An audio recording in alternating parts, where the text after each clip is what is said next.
Foi uma nuvem carregada que passou pelo Flamengo ontem, uma nuvem carregada. O Flamengo jogou bem o primeiro tempo.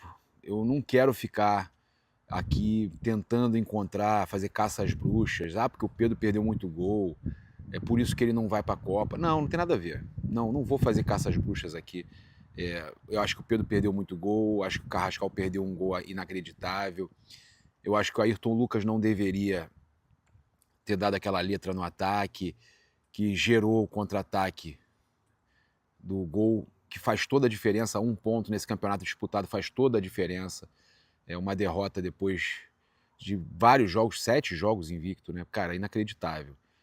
Não era para o Flamengo perder, tomar um gol aos 50 minutos. Mas não dá para a gente também pegar, cara, só ficar, o copo tá vazio. Não, o Flamengo jogou bem, fez um ótimo primeiro tempo. Tem que corrigir essa questão, já que não é de agora, de gols perdidos. O Flamengo perde muitos gols, faz muitos gols, mas perde muitos gols. Não à toa o Flamengo eliminou o Cruzeiro, não à toa o Flamengo está brigando pela liderança. Ainda só depende dele para ser campeão. Mas, gente, liga o sinal de alerta.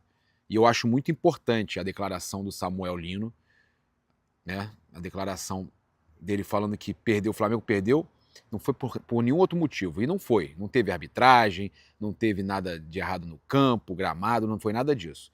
O Flamengo perdeu por ele mesmo. Perdeu para ele mesmo. O Flamengo, segundo tempo, e aí eu acho que é um geral. Não é só o Leonardo Jardim, não tem só culpa dele também. Eu acho que ele demora um pouquinho a mexer, sim, mas não foi culpa do Leonardo Jardim, pelo contrário, ele está conseguindo botar esses jogadores que estavam indo mal para jogarem bem de novo, ele está conseguindo armar esse time muito melhor. O Flamengo entrando muito bem. O primeiro tempo, cara, qualquer anti-flamenguista que estava assistindo o jogo, tava assim, meu Deus, como é que a gente vai parar esses caras? E o Flamengo perde no segundo tempo, por desconcentração, por uma série de coisas, mas a culpa disso tudo é a quantidade de gols perdidos, eu não tenho dúvida. E isso também passa pelo Jardim. Ele também tem que controlar isso aí, ele também tem que colocar os caras para treinar mais finalização, tem que ter uma cobrança. É isso. Gostei do que o Jorjan de Arrascaeta falou. Nosso craque aí, ó. Assumir a responsabilidade e continuar em frente, para que não volte a acontecer o de hoje. Tá? O Samuel Lino falou na mesma linha. A culpa é deles. A culpa é dos jogadores. Tá? A culpa é dos jogadores. Tem parcela de culpa de todo mundo? De todo mundo. Mas os jogadores é que não foram bem. Agora, tem algumas situações que o Leonardo Jardim precisa melhorar, como, por exemplo, perceber quem não está bem. Por exemplo, o Rossi não está bem. De repente, utilizar o André, dar oportunidade ao André. O Ayrton Lucas, utilizar o Johnny. É aquela coisa, tem que usar o que tem, cara. Falar de um outro aspecto que também eu acho importante a gente falar. Olha aqui. O Flamengo sofreu 6 gols nos últimos 8 jogos após a Copa. É quase um gol por partida. Tudo bem, 2 jogos não sofreu, mas 6 gols nos últimos 8 jogos, tá? Não, são 3 jogos que ele não sofreu. 4-0 na Chape, 1-1 com o São Paulo, 1-1 com o Internacional, 1-1 com o Cruzeiro. Aí ganhou de 2-0 do Vitória. Ganhou de 5-1 do Mirassol, 2-1 do Cruzeiro e perdeu de 2-1 do Cruzeiro. Não é. O Flamengo só não tomou gol em 2 jogos. É isso aí, 2 jogos. Cara, inacreditável, né? O Flamengo tomando gol praticamente todo jogo, gente. Pelo amor de Deus. Não é possível isso, né, cara?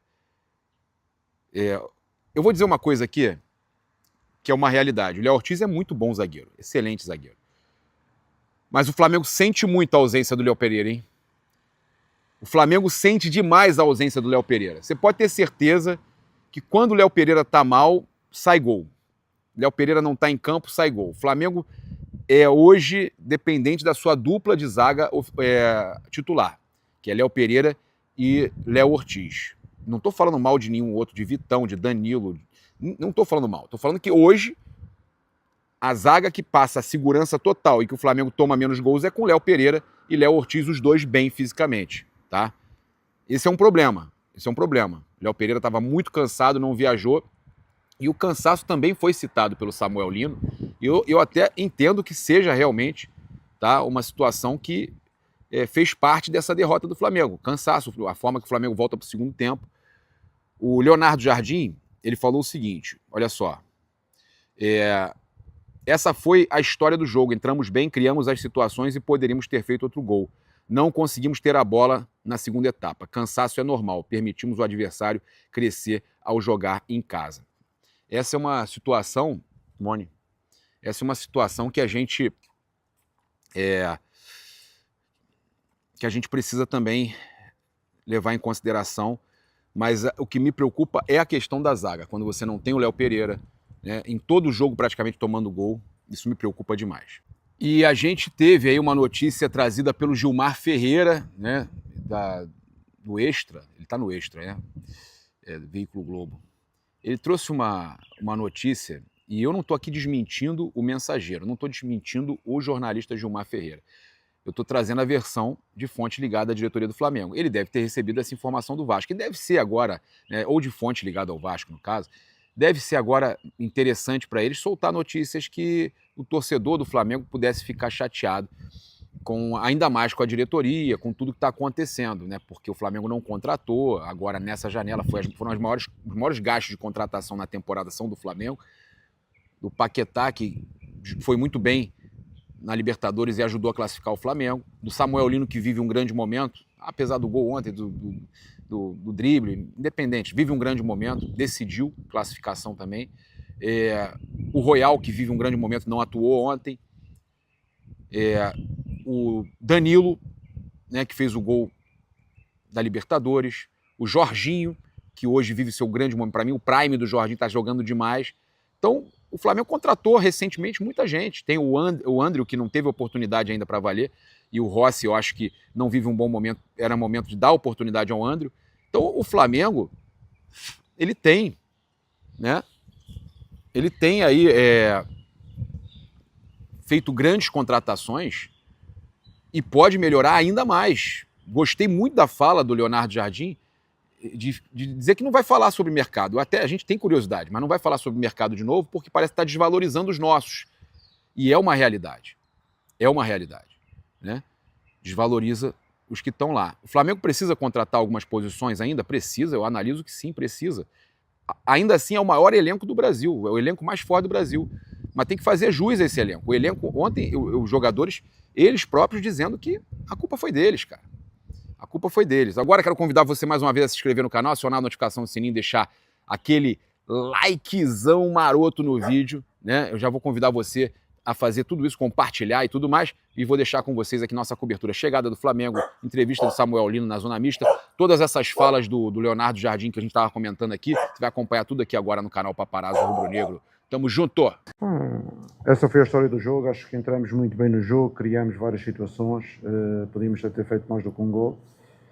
E depois, principalmente na segunda parte, não conseguimos ter bola, e gerir um pouco o cansaço, que é normal, com bola, e permitimos ao adversário ir crescendo, a jogar em casa, com o apoio do seu público.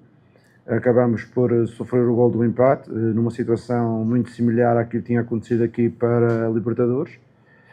E depois o jogo foi dando contra-ataque ao adversário. A gente começou a ficar muito espaçados, não conseguiu controlar a bola e fomos dando transição ao adversário e não tivemos a maturidade de segurar a bola. Vocês veem a situação do gol, nós temos a bola a nosso favor para circulá-la e jogar e perdemos. E acabamos de dar uma transição e o último momento ao adversário. Parabéns ao Cruzeiro pela vitória, mas com certeza que isto serve de exemplo para nós que no futuro não podemos permitir, depois de entrar tão bem no jogo e ser tão dominantes, deixar o adversário reagir. Não, o Carrascal não fez um bom jogo, era um jogador que tinha vindo a fazer bons jogos, neste jogo não foi o jogo melhor, mas hoje também era importante a gente gerir alguns jogadores que estavam sobrecarregados. A gente via a dificuldade, por exemplo, do Eric já continuar dentro de campo, o Lino também não estava no seu melhor, jogadores que há 2 dias atrás jogaram 90 minutos com uma grande intensidade, e foi por isso que mexemos na equipa e fizemos algumas trocas para refrescar um pouco a equipa, e acreditávamos que aqueles que não jogaram no jogo anterior tinham mais capacidade de aguentar os 90 minutos. Foi por isso que mantivemos alguns, Mas como eu já disse, eu acho que em termos estratégicos, mais do que a condição física, foi não temos capacidade de segurar a bola. Porque se nós segurarmos a bola, íamos pautar mais o jogo, que é a nossa forma, do que andar a atacar, a contra-ataque. Isso não é o nosso jogo. O nosso jogo é um jogo mais circulado, em que a gente tem a posse, como fizemos na primeira parte. Jardim, tudo bem? Boa noite. Aqui na frente, Gabriel Orfão, canal Paparazzo Rubro-Negro. Jardim, eu queria pegar um recorte aqui de uma estatística sobre a equipe do Flamengo nessa edição do Campeonato Brasileiro. O Flamengo, naturalmente, é um time que não cede muito chutes a gol aos adversários. Nos 23 jogos que o Flamengo disputou até agora no Brasileirão, foram 68 chutes a gol dos adversários. É uma média relativamente baixa.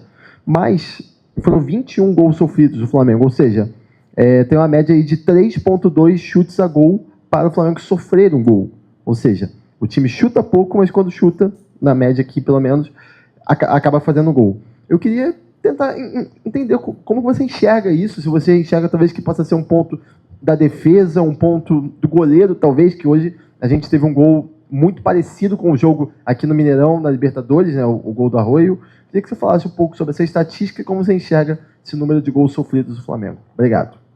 Com certeza que o nosso objetivo como treinadores é evitar o número de remates dos adversários, não é? E isso, em termos estratégicos, todas as equipas querem que os adversários rematem em menos. O que é que acontece e está a acontecer? Eu assim só por alto lembro Bragantino, Cruzeiro 2 vezes, lembro muitas equipas que têm feito grandes golos contra nós. Remates fora da área, remates cortados, e têm feito grandes golos e isso às vezes é difícil da gente defender esse tipo de situações. Mas com certeza o objetivo é continuar sempre a impedir que o adversário remate e com certeza defender melhor, e quando eu digo defender não é só o goleiro, é toda a gente. Por exemplo, ainda hoje as situações de um para um antes do remate que existem, saltar na pressão ou não ser driblado, é importante a gente ser mais efetivos para que isso não aconteça. Mas número baixo de remates dos adversários, acho que é uma coisa positiva e é isso que todas as equipas pretendem, que o adversário não remate muitas vezes. Com certeza que nós temos as nossas características e este grupo é um grupo que não teve muitas mudanças e por isso algumas tendências mantêm-se, não é? Você estava a falar que antes de eu chegar já era uma tendência. É difícil às vezes a gente mudar aquilo que são o perfil dos nossos jogadores, mas com certeza que trabalhamos finalização todas as semanas de forma que a gente seja mais eficazes, não só na criação, a gente tem criado muito, somos a equipa que mais criamos e queremos manter essa criação, mas queremos ser mais contundentes, como você disse bem, principalmente quando fazemos uma primeira parte destas, podemos ter feito 1 ou 2 gols e resolvido mais 1 ou 2 gols e resolvido o jogo. Com essa análise eu já falei, já fui bem claro, acho que o clube tem pessoas responsáveis quer na direção, quer no mercado. Importante é que os nossos que estão disponíveis aqui, a gente trabalha da melhor forma, arranja soluções.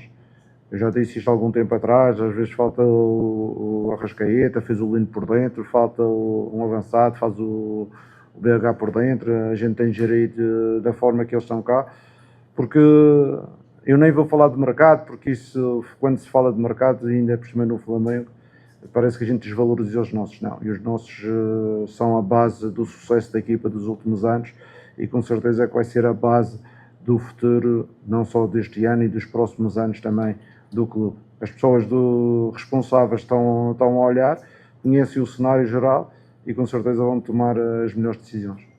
Obrigado, pessoal. Obrigado, Jardim. Tá, obrigado.